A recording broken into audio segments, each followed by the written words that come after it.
జరిగింది. ఇప్పుడు ఇక దాదాపుగా 2 నెలల నుంచి వెంటబడి సంబంధిత ఏజెన్సీ కానీ అదేవిధంగా అధికారులతోటి మాట్లాడి లోకల్ అధికారులు కలెక్టర్ గారు మేమందరం మరి సంబంధిత డిపార్ట్మెంట్ ఇరిగేషన్ వారితోటి ఎప్పటికప్పుడు కోఆర్డినేషన్ చేసుకొని ఈ కరకట్ట నిర్మాణానికి ఒక కొత్త మరి డిజైన్ అప్రూవల్ చేసేసరికి టైం పట్టింది.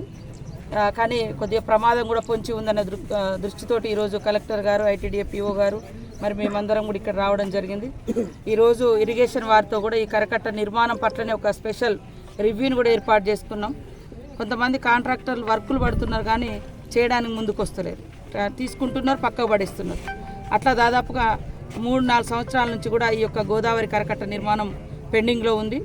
అదే కాకుండా వేరే రాష్ట్రాల్లో వరద ఉధృతి వచ్చినప్పుడు కూడా ఈ కరకట్ట ఈ యొక్క వాల్ అంటే ఒక సెక్యూరిటీ వాల్ లాగా ఉండాలనే ఉద్దేశంతో మరి ఆ డిజైన్ కూడా ఇప్పుడు మార్చుకొని కొత్త డిజైన్ తీసుకొచ్చుకోవడం జరిగింది. తొందరలోనే ఈ యొక్క కరకట్ట నిర్మాణం కొత్త డిజైన్ తోటి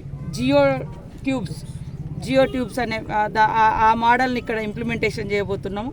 భవిష్యత్తులో కూడా ఈ ఏటునాగరం కానీ రామన్నగూడెం కానీ మంగపేట కానీ ఈ గ్రామాలకు ఎలాంటి ముంపు రాకుండా ఉండడం కోసం అలాంటి చర్యలు చేపడుతున్నాం. ఈరోజు ఈ వర్క్ తీసుకున్నటువంటి ఏజెన్సీ అదేవిధంగా ఇరిగేషన్ డిపార్ట్మెంట్ తోటి నేను కలెక్టర్ గారు ఐటీడీఏ పిఓ గారు ఇతర అధికారులందరం కూడా రివ్యూ చేస్తున్నాం. అందుకనే మార్నింగ్ నుంచి కూడా ఇదంతా పరిశీలించడం జరుగుతుంది. ఎప్పటికప్పుడు అధికారులను కూడా అప్రమత్తం చేస్తూ ఉన్నాం. గత అనుభవాలను దృష్టిలో పెట్టుకొని గతంలో మనకు వచ్చినటువంటి గోదావరి వరదలు కానీ అదేవిధంగా జంపన్నవాగు వరదలు కానీ ఇవన్నింటిని దృష్టిలో పెట్టుకొని ఇప్పటికే ఐటీడీఏలో ఒక రివ్యూ అయింది, కలెక్టరేట్లో ఒక రివ్యూ అయింది.